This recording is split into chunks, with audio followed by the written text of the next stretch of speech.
Hi, I'm Dr. Frederick Burley, President and CEO of COSI and the host of QED with Dr. B. Now join the animated me for Dr. B in 3. Okay. So we learned in part 1 of OMG, it's GMOs about the definition, origins, and current uses of GMOs. So what's the controversy? Should you be concerned? And how do we balance innovation and caution? Clearly, there are a lot of great future promises for GMOs, and the future promises are incredible to say the least. So if all this sounds good, why are GMOs on so many people's minds and often in a controversial manner? Well, 2 reasons. 1, GMOs can be patented. That is, someone or some company can own the intellectual property of a genetically modified organism. And this is a difficult one to swallow, as some people equate this to owning a piece of nature.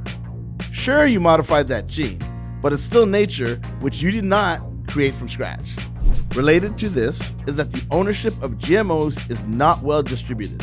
For example, in the agricultural sector, 90% of genetically modified seeds are owned by one company.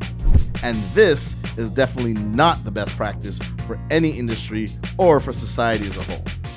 The second reason GMOs are often considered controversial is that it's sometimes equated with going too far with technology, and there are dangers in the unknown. Now, that's a fair question on the surface, but in reality, technology is just a tool, a sharper pencil.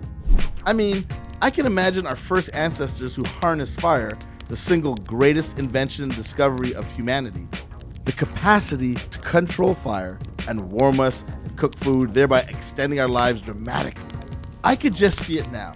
A whole bunch of naysaying Neanderthals telling our brave ancestors, don't do it, it's dangerous, you'll get burned. Now, mind you, some of them may just have been cautious, supporting a deeper investigation as to this thing called fire, but they were definitely the critics and doubters.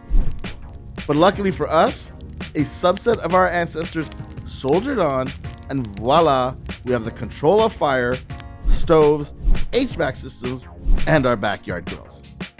How about this? Imagine if Lewis Latimer, Nikola Tesla, and Thomas Edison were scared of getting shocked with electricity. We might still be walking around in the dark using dangerous oil lamps and typing on a mechanical typewriter. Electricity, which surely can be categorized as dangerous, infinitely changed humanity forever and clearly for the better. Or even more personal, the concept of tissue transplantation. I mean, there were definitely folks who thought trying to transplant a heart was playing God, a blasphemous act where you were attempting to move the soul of one human into another. Other critics were more cautious and just worried about the surgery and actual viability of it. Well, firstly, the heart is not your soul, but just a really, really good pump.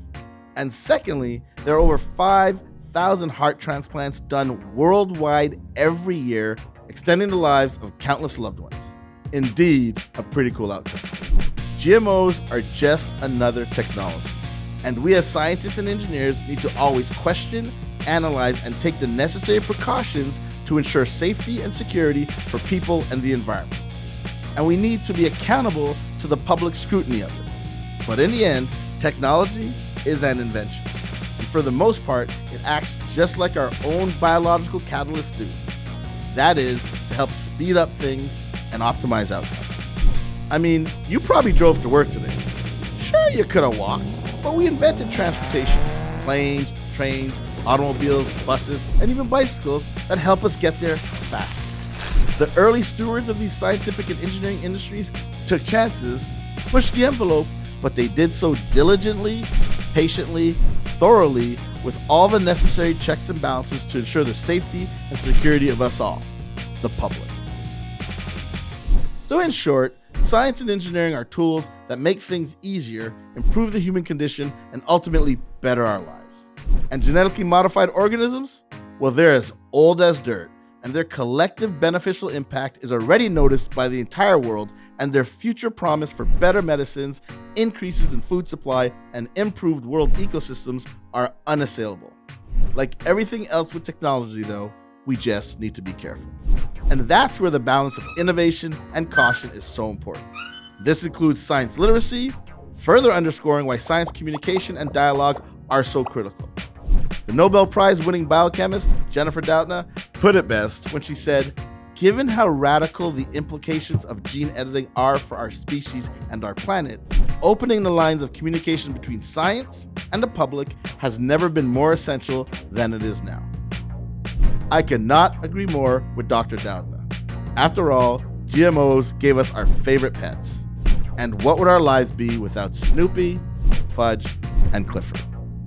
And that's another Dr. B in 3.